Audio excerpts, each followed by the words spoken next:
Donc ici, nous allons nous attarder sur les pizzas, que ce soit commandé du restaurant ou bien acheté en épicerie et cuit à la maison. Il y a certaines particularités dont nous devons faire attention. Donc, on va regarder ensemble le tableau de valeur nutritive, puis un petit descriptif de ce produit. Vous allez quand même être surpris, hein? On ne s'attend pas toujours à ça.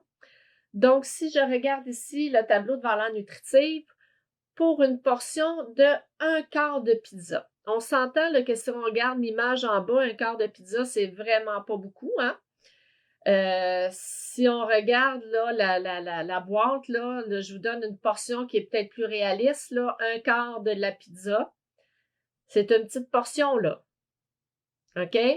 Elle va contenir quand même 16 grammes de lipides.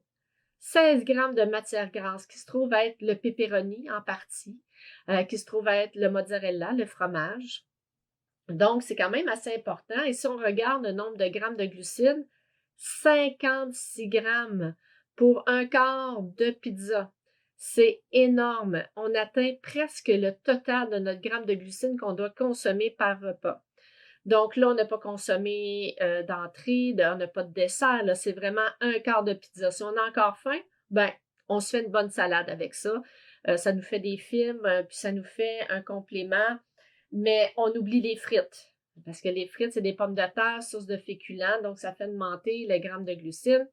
Et puis, une attention particulière au sodium, 49%. Hein, c'est presque 3 fois la portion maximale recommandée qui est de 15%. Hein, on sait que 15%, c'est beaucoup.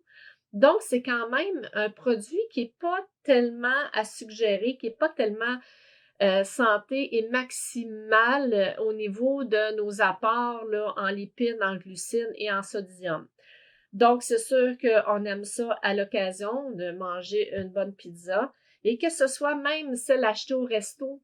On doit toujours avoir en tête que la pâte contient beaucoup de glucides, que les aliments rajoutés comme le pepperoni, le fromage vont contenir beaucoup de sodium, beaucoup de matière grasse. Donc, c'est faire attention à nos choix. On peut toujours aller avec une croûte mince. Si on va avec les croûtes épaisses, un petit peu plus de glucides. Donc, je vous suggère de faire des choix judicieux au niveau de votre alimentation, de votre choix de pizza.